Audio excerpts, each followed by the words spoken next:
Les Français dans le désert de Libye, comme leurs alliés britanniques, ne faisaient pas seulement la guerre contre l'ennemi, c'était aussi dans l'aridité des sables une lutte quotidienne contre les éléments. Noms glorieux, chargés de souvenirs, qui furent des étapes dans l'immense voyage des rives du Nil aux frontières de Tunisie. Partout la chaleur terrible, étouffante. À perte de vue, le miroitement aveuglant des sables, cette aridité totale qui avait toujours découragé les explorateurs. Tempête de sable qui efface les pistes, brouille le paysage, déplace les dunes. Tempête de sable dans lesquelles il fallait vivre et combattre. Et comme si la violence même de ces éléments déchaînés ne présentait pas assez de difficultés à vaincre, il fallait aussi que la pluie s'en mêlât. Et le pays de la soif se transformait alors en un immense marécage.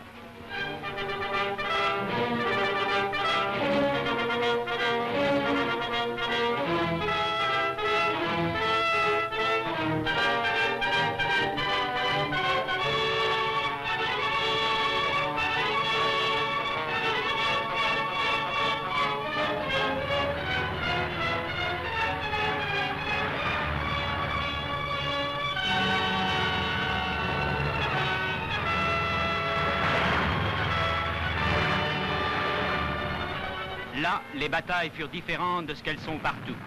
On combattait un ennemi souvent invisible, mais en dehors des victoires françaises remportées sur l'ennemi dans ces conditions, victoires qui s'imposèrent à l'attention du monde, il en était d'autres, plus modestes, mais souvent aussi importantes.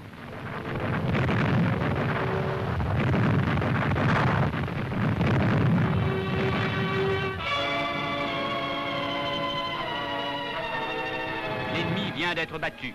Mais sa défaite est plus complète qu'on le pense, car des armes même qu'il a abandonnées dans sa retraite, nous allons forger de nouvelles armes pour le frapper à nouveau. Doubler l'effet de chaque victoire, en préparer une autre sur le terrain même de la bataille. Telle était en effet la tâche des ateliers de récupération. La guerre dans le désert fut une épreuve très dure pour le matériel. Il n'était pas question pendant la bataille de ramener à l'arrière les camions, les tanks, les canons endommagés. C'est le vainqueur, celui qui restait maître du terrain, qui récupérait. Ce camion paraît n'être plus qu'une ferraille inutile, et pourtant, il fut accueilli comme une aubaine par l'équipe de récupération. La porte qui s'orne du palmier de l'Africa Corps pourra être utilisée. Ici et là, on enlève les pièces qui serviront à compléter un autre camion.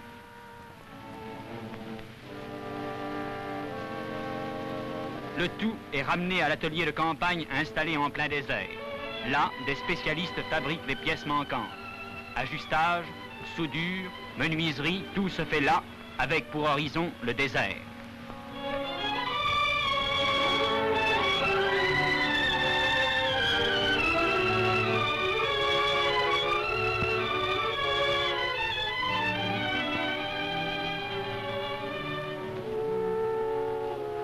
Et maintenant, la porte récupérée va changer de nationalité.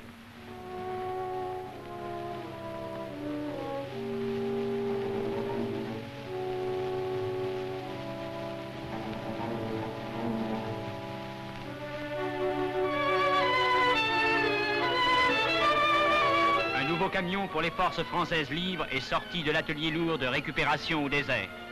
Ainsi, des dizaines de véhicules ont été montés par une poignée de courageux spécialistes et lancés à nouveau dans la guerre. De 3 à 4 véhicules abandonnés par l'ennemi, on faisait une machine neuve contre l'ennemi. Toujours dans le désert de Libye, le groupe de bombardement Lorraine fit de l'excellent travail. Groupés autour de leur chef, les équipages reçoivent les instructions pour leur mission immédiate. Le colonel donne ses derniers ordres avant de monter lui-même en avion.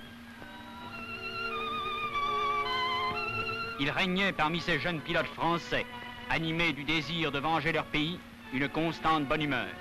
Une véritable amitié les unissait, une inébranlable confiance en la victoire les soutenait dans leur lutte.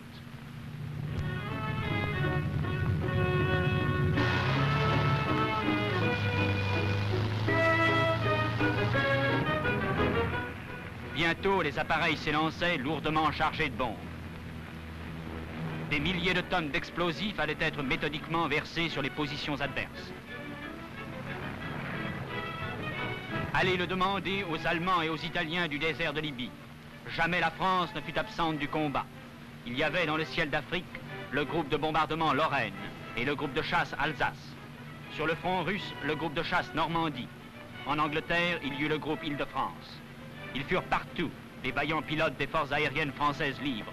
En Libye, à Koufra, en Érythrée, en Abyssinie, en Crète, portant partout leur mot d'ordre, aider à la libération de la France.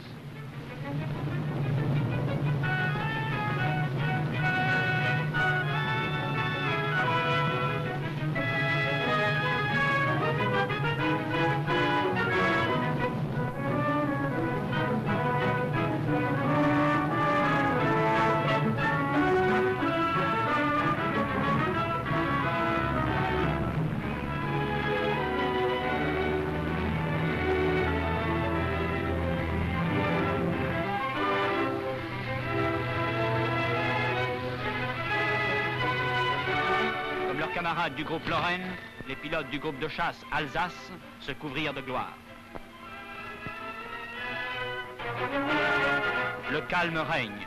Les hommes s'occupent autour de leurs machines, mais l'entracte est rarement de longue durée. Soudain, un coup de téléphone donne l'alerte. Aussitôt sur ce terrain où tout est prêt pour le combat, le rythme de la vie se précipite, car de la rapidité dans l'action dépend le succès. La chasse a joué dans le désert de Libye un rôle essentiel. Rares ont été durant 3 ans les heures sans alerte. Dans le ciel de Libye comme ailleurs, les aviateurs français ont maintenu la tradition de vaillance de leur pays. Ils se sont battus avec acharnement.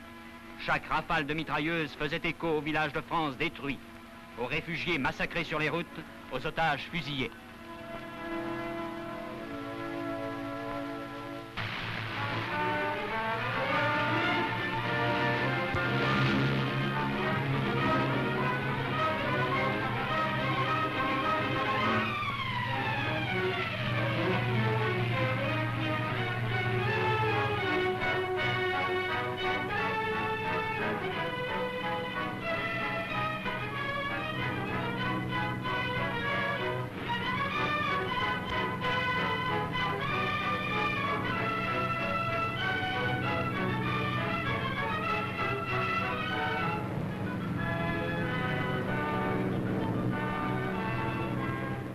De tous les coins du désert s'élevait ainsi un rideau protecteur pour les troupes au sol, les convois, les colonnes de blindés.